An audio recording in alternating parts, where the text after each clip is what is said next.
Hi everyone, welcome back to the channel, and yes, we have the APFG MPX here on the bench because more parts have arrived. Ooh, it's going to be an exciting day.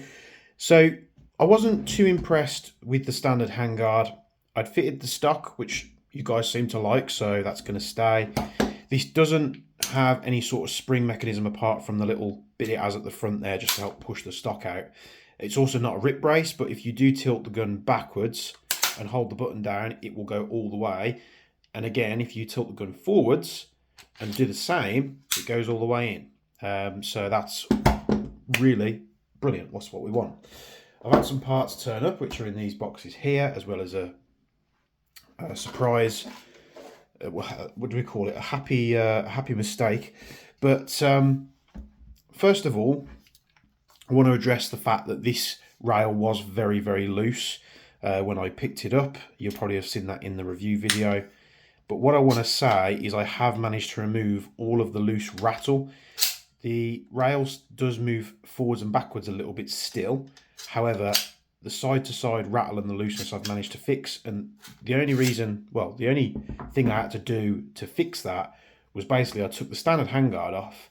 I put the two halves in between my hands and I just pushed really hard to bend it in a little bit.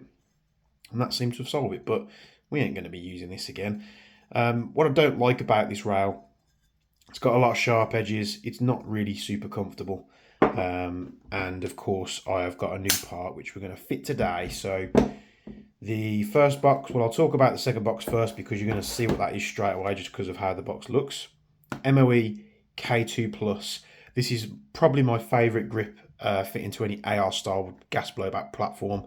I really do like these. It's their K2, which has the steeper angle on it, as well as the Plus, which is like a rubberized texture. You'll have seen, I think I put a MOE Plus on the Mark 18, but I do have a K2 Plus. I had one on, oh, it's actually here, on my little Geisley build before we turned it into the B15 PDW. And again, really cool grip, got a rubberized texture to it, and performance-wise, it's great. Gas blowback users, you're going to love that. So I picked one up in black. We'll get to that in a minute. But what I'm most impressed to sort of get to grips with is what's in this box. So I'm going to be changing the front rail. You'll see this is a very small box. I had no plans to turn this into a long gun at all. And I don't know if I'd mentioned it before, but I actually went with the, not that you could see there, I thought there was a sticker on it. There we go. The Midwest Industries rail. Now, depending on where you are in the world, if you're in the US, you guys are going to find this really easy to get. Us over here in the UK and in Europe, getting American-made like parts like this is very difficult. With one exception, Brownells has a UK subsidiary, so I think pretty much most things that are in stock in Brownells USA that we can legally own here in the UK show on the Brownells UK website. So you can go on there, you can order it. It goes straight from Brownells USA to Brownells UK, and then they send it straight to you. You don't get any import charges or anything like that. It's all prepaid for. So this wasn't cheap. It was $189.99. That's pounds, not US dollars. US dollars you probably would pay more. So £190. I think the gun was only like 300. So you can see where this is like 2/3 of the cost. But when you see the rail, you'll understand why. So let's get this thing unboxed. And I had the bag. This did come sealed, but you know the bag is open just because, as with all things, I check them when they come to me straight away, just in case there's ever an issue. I can go back to the retailer and say, "Look, I've got an issue here." So, but you'll see this thing looks fast. You've got M-lock all over it. You know, more than what you'll need. You'll see the rear M-lock slot is actually sort of blanked off compared to the standard handguard. The standard handguard didn't really like the styling. I mean, you've got like M-lock, and then you've put this silly slant cuts in the handguards where you could put more M-lock, where you could give people more possibilities. So there are some slight differences in this rail. You know, the tolerances are going to be much tighter. The mounting sort of lug that you see here is a little bit different. The rail has the curved cut, which actually is on the APFG replica. So that has the correct rail, that matches the rail, but then they put a front end on the airsoft gun that when matched up, if I can get this on because I did bend it into shape, is a different rail. So WTF. So that's going to sort of sit better. I'm not expecting this to line up perfectly, but you'll see here they're pretty much exactly the same size. A little bit shorter on this one, I think, maybe. But we've got some high quality Torx countersunk screws there holding the securing pin in. The securing pin is a little bit different. This one has a wider slot on it, but we'll see if that makes any difference when it goes on. So we'll take the magazine out here, body pins out, and we'll see if this goes on. Is it a direct fit? So I imagine it's going to be a little bit tighter maybe. So we'll have to do the same. We'll just open it up with the thumb. Oh, so much smoother. Nice. To be honest, I want it tight, so the fact that it's a bit tight to get on there is a plus in my book. Because the last thing you want is things being wobbly. So we're going to push that in. There's a tiniest of gaps there, not that you can even see it. And you know, in full transparency, I have already tried this ahead of showing you guys, and it did go straight on. The first time I fitted it, I just had to push towards the rear of the rifle to push the pin in, and it's on there. There is zero movement front to back. There is zero movement side to side. This is just a far superior part, and you would expect it from, you know, a real manufacturer. These are made in the USA by Midwest Industries. Thank you very much to them. I didn't buy it direct from them, but you know, you've got to respect a high quality product when you get one. I haven't had any Midwest Industry stuff before.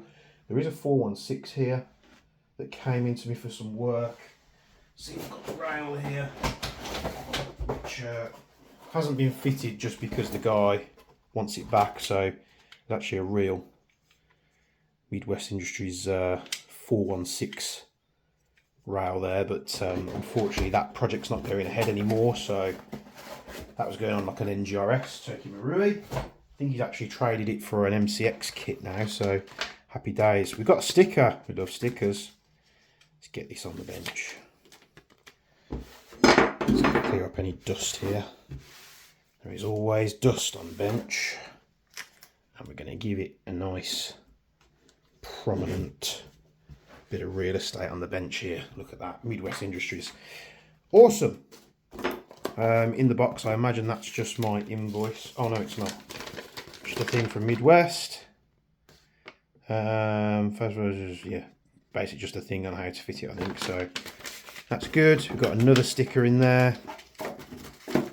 And that is as simple as that. So there's no sort of complicated process. You don't have to modify it to fit. Midwest Industries MPX handguards will go straight onto the APFG MPX. You do also in the box get a RIS-RAIL section, which comes with the mounts and an Allen key to secure it. I'm not going to ever dream of using that, because why would you spend such money on a handguard that looks that good? And I will get like a picture of a before and after with this. Why would you get a product that looks that good with all the M-lock slots? And if you're going to fit something, just make it M-lock. There's no point putting a rail attachment to then go to a rail to then, yeah, M-lock is the future. But that looks absolutely superb, and the feel of it, you'll see here if I compare them. One is very much more sharper than this one. This one sort of widens out at the bottom here. And in terms of comfort, there's no sharp edges. You'll always find that when buying real rails compared to the airsoft stuff. There's always sharp edges, where the real stuff, there really isn't. It's nice and smooth. So manufacturing process is obviously a lot better. We've got a Magpul K2 Plus. I'll try not to make this video too long. Try and keep it nice and relatively short for you. K2 Plus, exactly the same grip as you saw there in green, but this one's black. We'll take the bottom off here. you do get a securing screw as well, as with all Magpul grips. Can we... I think it's just a latch, so let's get something pushed in there.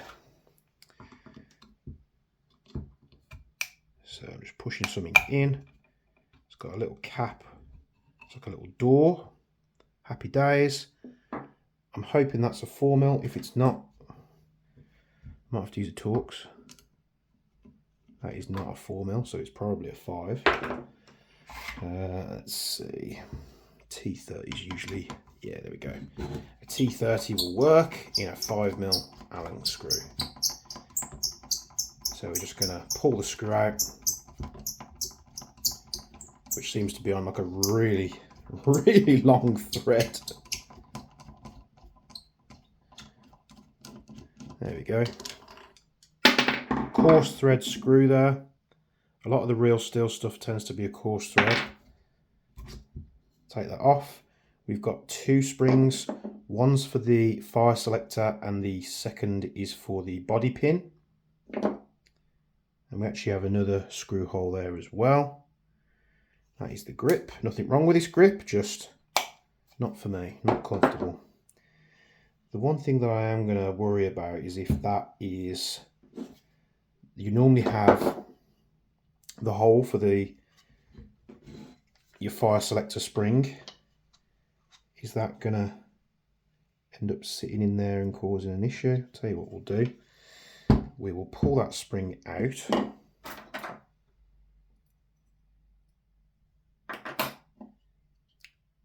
And it does perfectly go into that hole.